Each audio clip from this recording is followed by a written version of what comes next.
Hey guys, I'm Monkey D. Oshira, and today I'm going to be giving you the complete guide to manga and anime. This video is for people that want to get into manga or anime, maybe their friends into it, but they just don't really know that much about it. I'll be starting with some very simple stuff like what is manga and anime, and I'll be working my way up to more in-depth stuff. I will try to remember to split this video up into chapters, so feel free to skip around if there's certain bits you want to learn about. So let's start. What is manga and anime? Manga is a form of Japanese comic book. You read it from right to left, as this is the way the Japanese people tend to write, and it often comes in black and white. Believe it or not, the format of manga actually dates back to the 12th century in Japan, with a series called Chojoso Jujigo Giga, definitely butchered that, or its English name, The Scroll of Frolicking Animals and Humans. It is believed by many to be the first manga and the foundation for manga stories going forward. As for anime, well, this is when you take a manga and use it as the storyboard to create an animation. Because of this, it has basically existed since Japan's been able to animate. However, a lot of the anime from before the First World War got destroyed in the war, so people now believe the first anime to be Astro Boy. And now that you're equipped with the basic knowledge of what manga and anime is, we can move a little more in depth. Now you might be thinking, aren't there tons of anime out there? How will I know where to start? Same goes for manga. Well, it depends. What type of TV shows and movies do you like? Because that could help you find what anime and manga you're looking for. Let's move in to anime and manga genres.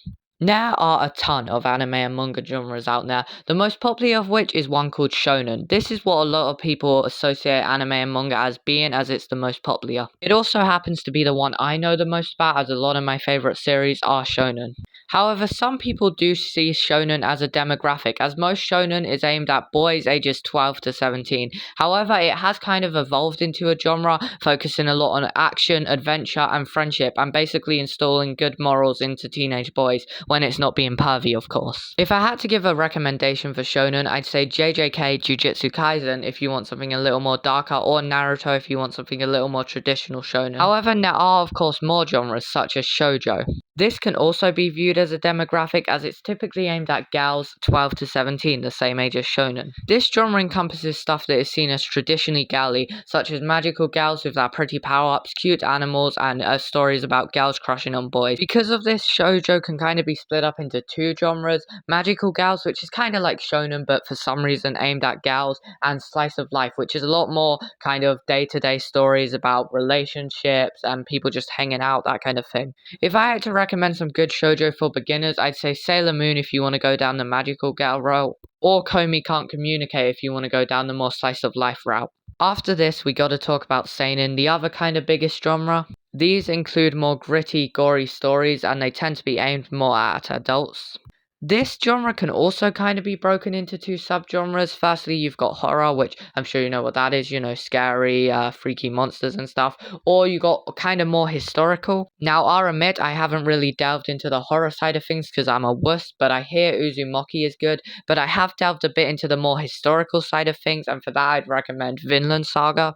The next genre is what I'd say people thought of anime for back in the 80s. You know, it's what your grandparents, or if you've got particularly old parents, might think of when they hear anime. It's Super Sentai. The best way I can describe this is giant robots fighting in space. It's basically sci-fi. Some good ones are Gundam, although it can be a bit confusing to know where to start as there's so many series, or Neon Genesis Evangelion if again you want something a little bit more darker. Next up is hentai. Whoops, I think we had some technical difficulties now. Anyway, I'd kind of say those are the four biggest genres. Then we kind of have smaller genres, such as isekai, which has such a specific premise but happens way more than you'd think, which normally involves someone dying and getting reincarnated into a new world, or they could just get teleported into a magical world. Some good recommendations for these are, there are none, don't watch them, other than I guess ReZero. Briefly, I want to touch on sports, which is kind of a crossover between slice of life and shonen. They're quite literally manga about sports, and again, there's a lot more of them than you'd think. I haven't delved into them too much, but I'd have to say a good gateway sports manga would be Haikyuu. There is still a decent amount more, but for a beginner, I'd say that's all you really need to know. Anyway, I've been giving you all these manga and anime recommendations, but where can you actually read/watch these? Let's talk about it. So the way I personally read manga is through an app called Shonen Jump. Shonen Jump was initially a Japanese magazine which every week releases a new issue with all the latest chapters of a ton of different manga in it. However, they do have an app which you can sign up to a subscription for, and it's only £3 a month, which I don't think is that bad. However, there are disadvantages to this. For example, as the name says, you can only get mostly shonen series. If you want to delve into seinen or shoujo, there's not going to be a lot on there for you. And some people like to read physical books, which I understand. So that brings me on to my next thing. You can literally just buy the physical volumes. Every manga series is split up into volumes. You can buy those volumes and they contain a certain amount of chapters in them. Normally, if it's a weekly series, anywhere from 8 to 12 chapters in each volume. This is a bit more expensive as your average manga volume will cost anywhere from £8 to £12, at least in the UK where I live. However, if you become serious about manga, you might want to start a collection like I have recently. Then again, you could always buy... Whoops, I think we had technical difficulties again there. As for anime, well, you could sign up to Crunchyroll, which is another subscription where basically it gives you a ton of anime to watch, and I think it has a lot more of a selection than the Shonen Jump app. However, if you are a newcomer to anime, you might not be willing to pay that much yet. You might want to just get a feel for it. So there are other subscriptions which have anime. For example, Netflix has some really good ones. Vinland Saga, as I mentioned earlier, they got some One Piece on there. They even got the new Dragon Ball series, Dragon Ball Daimya, and they're getting more quite frequently. Disney Plus has even started getting some anime with Bleach and Tokyo Revengers. From what I hear, Hulu has a decent selection. However, I don't have a Hulu account, so I'm not sure what's on there, so you have to check for yourself. Or again, you could just pay. So yeah, that's some ways to read manga and watch anime. Hope that helped. Now let's talk about the minds behind the manga and anime. How is it created? Or more accurately, I guess I want to talk about the people that create it. Let's start with mangaka. Mangaka are the people that write/draw the manga. It's normally just one person, however, occasionally they have a different person writing it and a different artist, like Death Note did. You have to be quite passionate to get into this job, however, because you have to release a chapter every week, in some cases every month, but mostly every week. And although that might not seem like a lot at first, especially when you consider your average manga chapter is 17 to 25 pages long, or anywhere from 35 to 45 pages long if you only release once a month, it still does take quite a toll on the mangaka's minds and bodies, with most of them having to work 19 hours a day and falling asleep at their desk and doing stuff like forgetting to eat. It's actually quite a cruel business, which, to be honest, as much as I do love manga, I wouldn't really recommend many people go into. I think the most surprising fact about this, however, is Japan actually has a high life expectancy. I believe it's 91. However, if you're a mangaka or in the manga industry, that life expectancy drops down to 62. That's an insane drop, and it's just from the grueling experience that body has to go through creating manga. As for what it's like animating an anime, I'll be honest, I haven't looked into this as much, however, I'm told it's just as bad. It used to be a bit worse, however, as back in the late 90s to early 2000s, anime were on a similar schedule to manga where they would release a episode a week, which would lead to very bad pacing and animation because, they just wouldn't have time to make a full episode in 1 week. One of the most notorious examples of this is One Piece, which I'm going to talk about later in my best-selling manga portion. The manga for One Piece is my favourite manga ever. It's generally a 10 out of 10. However, the anime has some of the worst pacing and animation I've ever seen, and because of that, it drops down to a 6 out of 10, and that's me being generous. However, dare I say it's got a bit better now, as now they do seasonal releases, meaning they only have to release 12 to 24 episodes every 2 to 4 years. However, from what I've heard, it's still quite bad and they still have to work very, very long hours, the people animating. In fact, a big animation studio in Japan, MOPPA, got in trouble for this a couple months back. Basically, they were overworking the animators, making them literally live in the offices so they could wake up and immediately start working. And just generally rushing and overworking the animators, and as far as I know, unfortunately nothing has changed as of yet. But moving on from that downer, let's talk about something that I alluded to a couple seconds ago. What is the best-selling manga? Now, normally best-selling doesn't mean best, but in this case, I definitely think it does. It is, of course, One Piece having sold 516.6 million copies, just breaking the record for the most manga sold. However, that is something I should bring up because it's so long, over 1,100 chapters, and still releasing a chapter every week to this day. It also means that it does have a lot of volumes, and that could attribute to how come it sold so much, but I still think we do got to give it credit for just being able to sell that much no matter how many volumes it's got. Now, there might be some debate over this, as in the grand year of 2020, Demon Slayer did technically outsell One Piece. However, that was just for the yearly sales, so just the 4 volumes that One Piece released, and I'm not sure how many volumes Demon Slayer released that year. It was probably about 4 as well. It wasn't taking the overall what they've sold throughout their whole runs, and when you look at that, One Piece has still sold more. However, we do still got to give Demon Slayer props for outselling it even for just a year, as before then that was kind of unheard of. Until it was heard of again just last year in 2023 when JJK did the same thing and outsold One Piece just for the year, not of all time. Now let's get really specific. What are the big 3?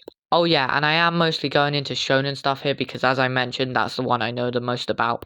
So back in the late 90s, Shonen Jump wasn't looking so hot. With massive series like Dragon Ball and The Fist of the North Star having ended, it just wasn't seeming that popular. Then 3 series came and brought it back from the dead. They each grew in massive popularity. Still to this day, all 3 of them have YouTubers that have their channels dedicated to dissecting and talking about these series. They each have their own massive fan bases and were really the only series that were making any good sales at the time. Starting off with One Piece, which was a series we already talked about being the best selling, but what is it actually about? Basically, it's about this pirate trying to find the One Piece, which is a famous treasure, and if he finds it, he'll become king of the pirates. In it, there's a cool power system in which if you eat a fruit called a devil fruit, you get strange powers. He makes a crew, fights strong enemies, etc, etc. The next series is Naruto. This is a show about ninja, and one ninja in particular, Naruto, who, due to the fact he has a demon fox called the Nine-Tailed Fox trapped inside of him, is outcasted from the village. However, he's determined to rise up and become the Hokage, which is basically the king of the ninja. Along the way, he makes a crew, fights strong enemies, etc, etc. Lastly, Bleach. This is a series about a guy named Ichigo Kurosaki who can see dead people, and he gets these powers and becomes a Shinigami, and he fights these hollows. And not gonna lie, Bleach is kind of hard to explain because there's so many words in it which non-anime fans might not know or non-Bleach fans might not know, but along the way he makes a crew, fights strong enemies, etc, etc. The cool thing about all 3 of these series is that all continue in some sort of way. One Piece is quite literally, as I mentioned, still dropping a chapter every week. Granted, the author does go on a lot more breaks now due to his decline in health, but we are still getting a decent amount of chapters a year. Naruto had a sequel by his son called Boruto. Yes, really. However, it's actually quite good. It releases a chapter a month. And lastly, Bleach. Bleach's original anime never actually finished adapting the manga due to its decline in views. However, recently the anime came back to finish adapting the manga, and also there's rumours that the manga might return for a Hell arc next year. So that's the big 3 icons in their own right. However, what is modern manga looking like? Modern manga has changed in a lot of ways. We already mentioned how modern anime has changed with it doing seasonal releases now. Same with manga. Manga itself has just gotten a lot shorter, with the average back in the day being about 800 chapters and the average now being about 200 chapters. However, there are a lot more popular series. Firstly, you got Demon Slayer, which as I mentioned already outsold One Piece. Also My Hero, which alongside Demon Slayer kinda launched anime into the mainstream, and might even be one of the reasons why you're watching this very video right now. Which, by the way, if you are watching this video right now, subscribe. I'm a very small channel, so it would help a lot. You got Chainsaw Man and JJK, which are both very well written series which kinda took shonen into a more darker route. And then you still got your more traditional shonens in Black Clover and Fire Force. Now, obviously, a lot of those series that I mentioned are over or about to end, so we are kind of entering a new era. However, because, it's only just beginning, I'm not really sure which manga will take off and which won't, so maybe I'll talk about that in the future. Now, if you are just going to watch anime and manga and don't really plan on entering the fanbase, that's great. However, if you do plan on entering the fanbase, then believe it or not, I know, big shock, but you're gonna have to interact with anime fans. So, as a way of helping you get into the anime community, I would like to recommend some anime YouTubers. You got Shonen Showdown, he's probably my favorite. He does kind of power scaling, kind of debate type videos. You got the Let 'em Cook podcast, a fairly new podcast about 3 guys just kind of chatting about anime. If you want ones for Pacific anime, you got New World Review for Hunter x Hunter. You got Tekken 101 for One Piece, or Ohara for One Piece, or you can have Swag Kage or the Weep Commander for Naruto. And of course, you've always got me. I plan on doing more anime content on this channel. Thanks for watching, like, subscribe, and I'll see you next time. Bye.